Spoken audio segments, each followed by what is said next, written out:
Hi everyone, I'm CJ and welcome to my brand new YouTube channel and my very first video. I'm so excited to get started with this and to make some more videos for you all in the future. So thank you for watching this. In today's video, I wanted to talk to you about something I'm really passionate about, and it is Korean skincare. But not just that. In today's video, I want to compare Korean skincare with American skincare. Now, speaking from personal experience, I've tried both Asian and American skincare fairly extensively, and I've done a lot of research into both of them just to get a better understanding and to kind of know what I'm looking for, what I'm talking about, and what the differences are. So for me personally, I have combination skin with an oily T-zone, and I'm fairly acne prone. And I found that with all of the American products I used, I seem to always be breaking out. Literally, about 75% of the products I've used broke me out. Like hardcore, pimples, redness, inflammation, everything. So as soon as I stumbled across Korean skincare, and I started really learning about what the ideas behind it is and their theories and the products that they used, I was really excited to try it. And I'm so glad that I did, because I've seen amazing results when it's come to my skin. It's gotten so much clearer. When I do break out, it lasts half the time it used to. So I've been so happy with my results. Now, it's commonly known that the Asian skincare market and Asian cosmetic companies are about 10 to 12 years ahead of most every other country. And the reasoning behind this is the Asian population has such a deep understanding about what's good for their skin, what products are good for their skin, what ingredients are good for their skin, and they really know how to pinpoint and to find exactly what they're looking for, and they know whether a product is going to be decent or not just by reading that ingredients list. So Asian companies are forced to create and hold themselves to a higher standard than American companies because they have a much pickier and a much more knowledgeable market. When you pair that with the fact that there are so many companies in such a small area, that is Korea, specifically Seoul, it forces a lot of innovation.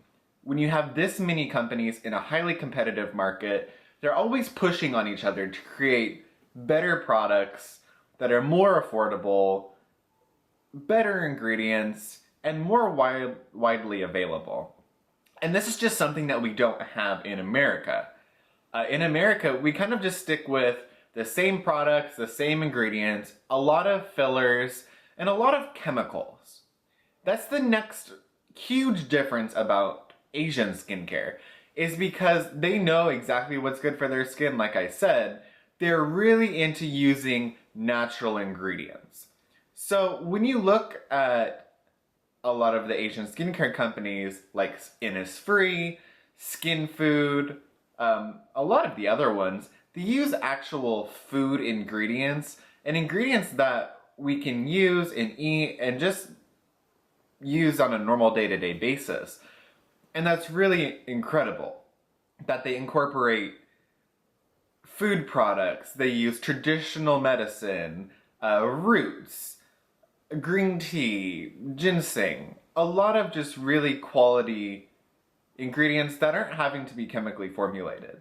Whereas you look at the American skincare products and it's a lot of chemicals, a lot of things that you can't pronounce, and a lot of ingredients that look like basically hieroglyphics.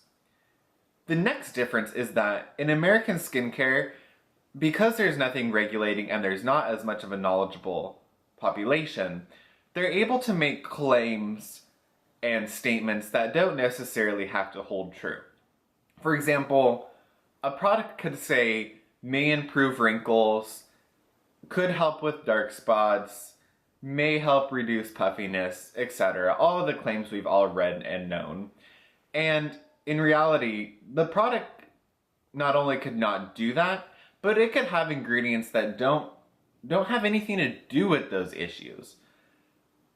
It's actually a fact that the companies could just use filler or even water, And as long as they're not making a guarantee or making any promises, it's perfectly acceptable. And they're able to sell it for as much money as they want.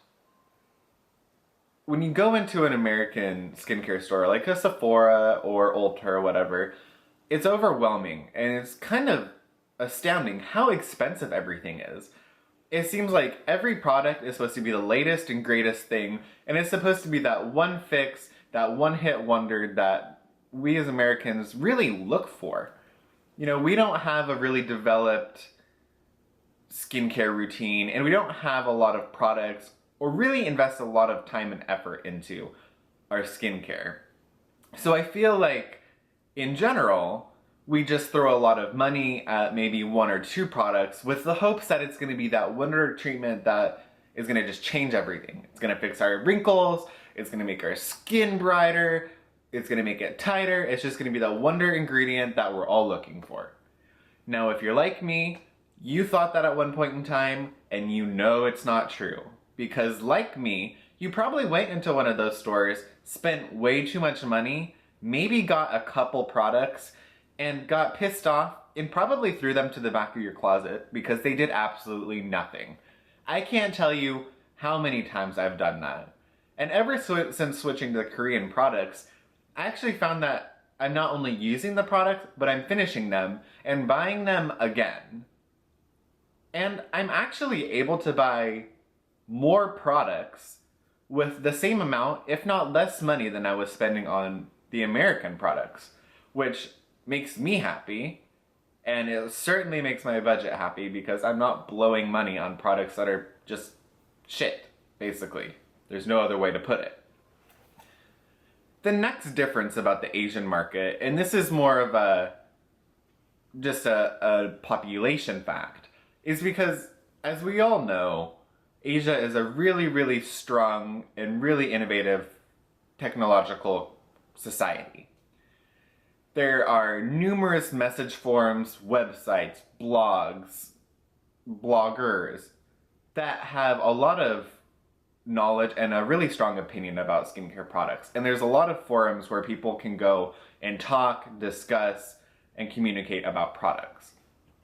Because of these forums and these message places, a product can go from being virtually unknown to an internet sensation, a top-selling product in all the Asian countries, essentially overnight.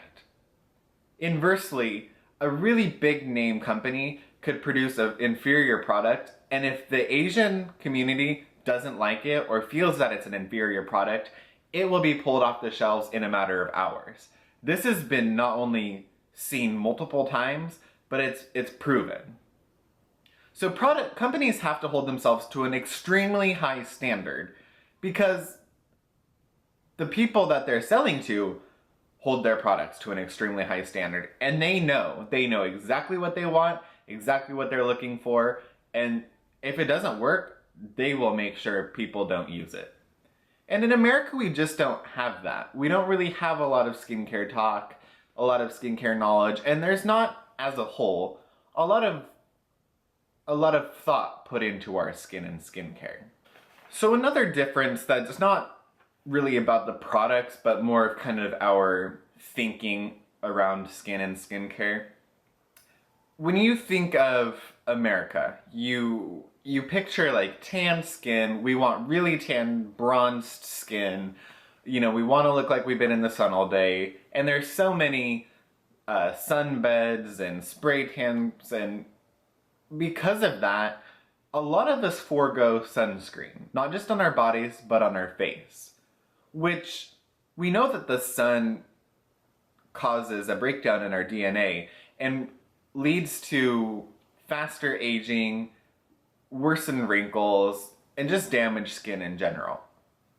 Now, when you look at the Asian population, they will not leave the house without sunscreen. They use it every single day, rain, shine, snow, or even if they're staying indoors. It's not uncommon to see Asian ladies walking around with giant visors, sunglasses, an umbrella, and you'll even see old men driving cars around, if they're driving, they're wearing sleeves to protect their arms.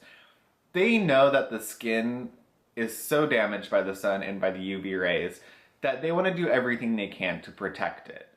And it's kind of their idea that prevention is better than trying to spend a lot of money and a lot of effort into trying to take back what's already been damaged. And that's really different from us because we let our skin get damaged and then we worry about it. Versus where the Asians, they want that really pale, moist look. So they'll do everything they can to actually stay out of the sun and prevent that sun damage, which makes a lot of sense. You want to prevent wrinkles and you want to lessen your age signs, then prevent the sun and prevent that damage from happening. And I really agree with that. I like that. The last thing I'm going to say is that, and it kind of ties into the natural ingredients, Korean skincare, just in general, seems to be a lot more gentle and a lot softer on your skin. I feel like the products are more readily absorbed and they just work so much better with your skin, they absorb better into your skin, and they're just much softer and lighter. Versus the American products, I always felt like the product would sit on top of my skin and basically just clog my pores and not ever be absorbed and utilized. Which, if you're spending money and you're taking the time and really trying to take care of your skin, you want to know that the product's being absorbed. So there's a lot of other differences, but those are kind of the main ones. I know I talked a lot and threw a lot of information at you, but thank you so much for watching this video. Please find me on Facebook and Instagram at C's Beauty Blog. I'll provide links below, and I look forward to hearing from you all in the future. Don't forget to like and subscribe, and I'll see you all soon. Bye!